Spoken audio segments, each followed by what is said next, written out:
Hello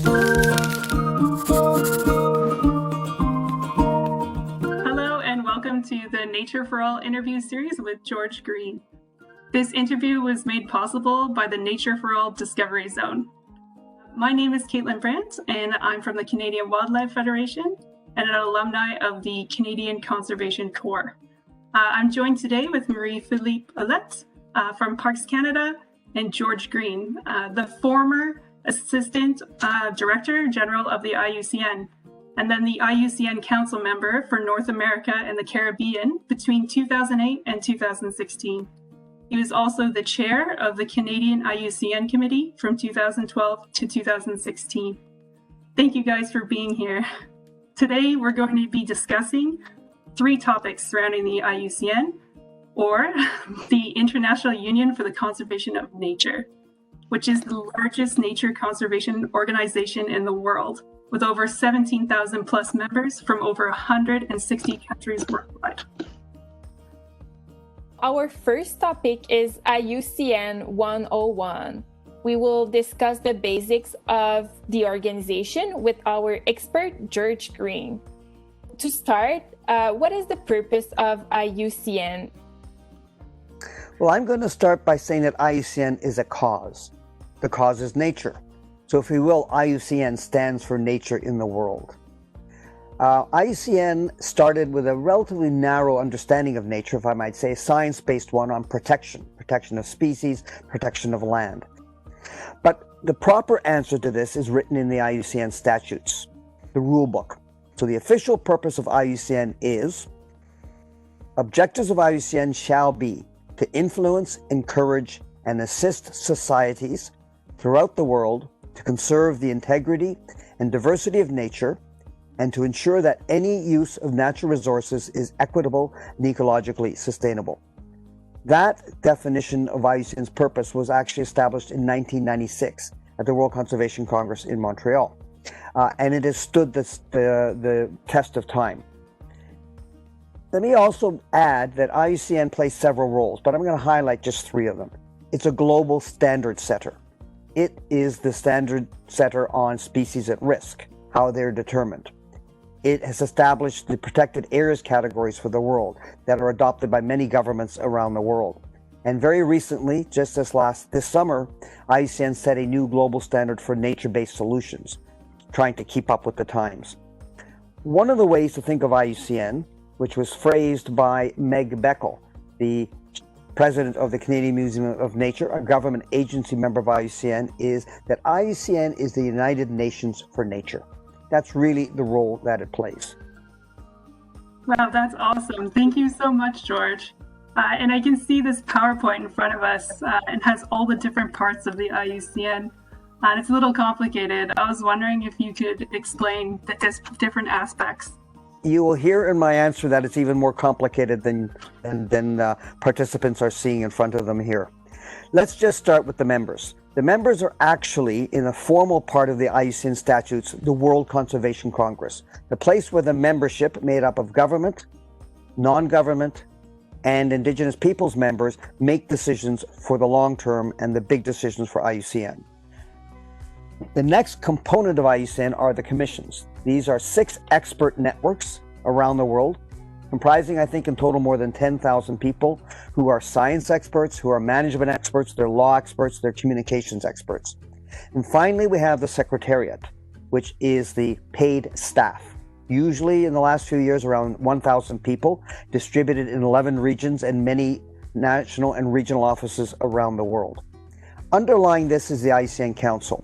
It is the representative of the members, both government and non-government, that makes the interim decisions between congresses. For example, how to interpret IUCN policy, what positions should IUCNs take, the approval of products from the commissions, like the recent nature-based solutions work. And I will add there is one other component of IUCN, which are the national and regional committees. So members have come together since 1996 to form their committees, mainly at the national level, to advance IUCN's interests within the country, again, using the structure of government and non-government working together. Great, thank you. I was wondering, just as a follow-up, Can you go in more depth about the commissions, the 6 different ones? Sure. So I'll read them out because we have in front of us just acronyms. Starting from the left, Commission on Education and Communication, Commission on Ecosystem Management, Commission on Environmental, Economic and Social Policy, World Commission on Protected Areas, the Species Survival Commission, and the World Commission on Environmental Law. Those 6 commissions are headed by what are called chairs. Now, the chairs are elected by the members of the Congress. They usually represent experts in their field who worked for many years within those commissions, as well as in their home institutions, and have gained the credibility to lead these world networks. And so they are really quite high-standing positions, but they are voluntary. And their job is to mobilize the expert members around the world, often organized into working groups or specialist groups in specific topics. The commissions also, through the chairs, participate in the IUCN Council, which is also made up of government and non-government members. They're called regional councillors. And then finally, the Secretariat often plays a big role. It has the money. It is led by a Director General. Prior to the current Director General, the previous 2 were women from different parts of the world. So that interplay among these 3 parts of the Union, as well as the Council, really make IUCN very strong, but at other times make it quite a job for the Director General to keep the troops all in line. Thanks, George. And my question is IUCN is a NGO? In law, IUCN is a not-for-profit organization. Its headquarters are en Suisse. C'est une association, or a not-for-profit organization established under Swiss law. However, IUCN, because of its government membership, as well as the non-government membership, really plays at a higher level. It is truly an international organization. And in fact, IUCN is established within the United Nations as a formal observer. So at the United Nations General Assembly, IUCN is an observer with equal status to the World Bank. So IUCN also plays as an international organization, not just a not-for-profit organization. The other thing I will add is that this structure allows IUCN to work out solutions between non-governmental organizations and governments, and very importantly, gives IUCN leverage and influence in advocacy with its government members to advance IUCN policy and biodiversity globally. Okay, thanks for that. And for people that are listening and are pretty new to IUCN, but also older and want to get to know more about the basics of it, do you have other information to share with us about the IUCN 101 component?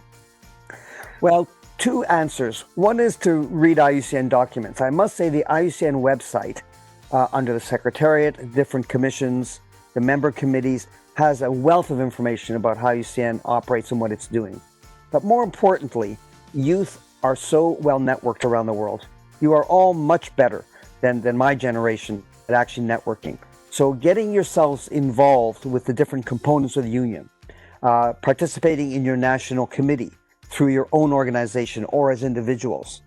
The commissions have been increasingly open to youth participation. I know that the Commission on Education and Communication and the World Protected Areas Commission are both actively engaging youth, including through Nature for All. And then there's Secretariat. There are always jobs available, be at headquarters or in the various offices of IUCN in the world. So there are professional opportunities as well as opportunities on the volunteer side to participate and learn more and actually be part of IUCN and join the cause. Thanks. That was so great. And really, you put it in a way that it's really accessible, George, for everybody to understand the basics of IUCN. Pleased to have participated, and I really am very excited about the opportunity that the youth delegates will have to have a real influence on the Congress and IUCN going forward. Thank you. I think we have our first topic wrapped. Yeah, that was amazing. Good job.